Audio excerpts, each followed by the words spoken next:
Sa isang payapa na kaharian na ang ngalan ay Berbania, namumuno ang isang magaling at maginoong hari na si Haring Fernando at ang kanyang kabiyak na si Reyna Valeriana. Silang dalawa ay binayaan ng 3 binatang matitigas na sa paglaon ng panahon ay naging pantas. Si Don Pedro na panganay ay may tindig na pagkainam. Si Don Diego naman ay malumanay, habang si Don Juan ay may pusong ginintuan.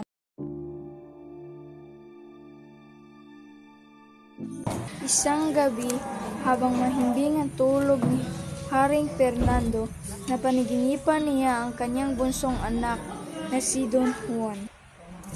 Di umano, ito'y nililo at pinatay ng 2 tampalasan. Ang sakit mo ay dahilan ng iyong panaginip at ang tanging gamot lang ito ay ang Ibong Adarna. Matatagpuan ito sa bundok Tabor kung saan makikita ang Piedras Platas, punong tirahan ng Ibong Adarna. Aking ama, hanapin ko ang Ibong Adarna sa bundok ng Tabor para ikaw ay gumaling. Kaya ano na, ayaw ko mawala ng anak. Mas lalong ayaw ko mawala ng ama. Siya ay nagdala ng kabayo, pupunta sa kabundukan ng Tabor. Siya ay naglakbay sa mahigit na 3 buwan, papuntang bundok Tabor, kung saan makikita ang Piedras Platas, punong tirahan ng Ibong Adarna. Malas na mga araw na to, namatay pa ang kabayo.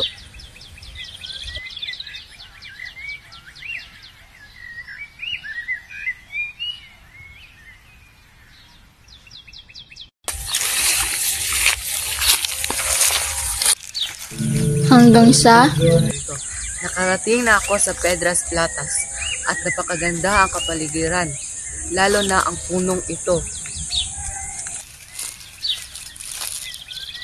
dumating ang Ibong Adarna at nagsimulang umawi.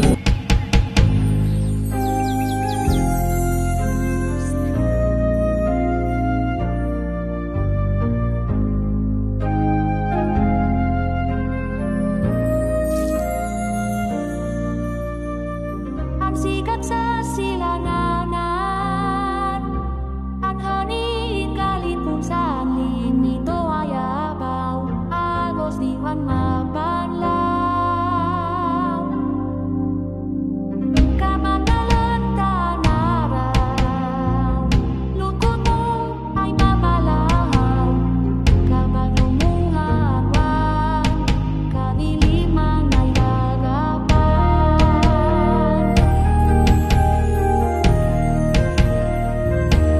Tuluyan na ngang nakatulog si Don Pedro. Matapos umawit ang Ibong Adarna, may ugali itong magbawas. At si Don Pedro ay napataka ng dumi ng Ibong Adarna at tuluyan ng naging bato. Naglakbay si Don Diego patungong bundok Tabor na hindi nagpaalam sa kanyang mga magulang. Inabot ng 5 buwan ang paglalakbay ni Don Diego patungo sa patutunguhan. Nagdaan pa ang ilang oras bago niya matuntun ang Piedras Platas. Ang laking huwaga.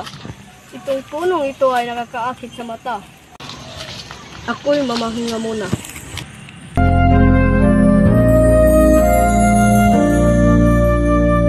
Ang sikat sa silanganan at hangin galit kung saan nito ay abaw, agos di man mabanlaw.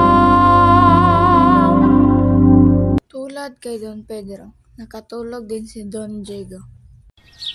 Napatakan din ito ng dumi ng Ibong Adarna. Naging bato na rin.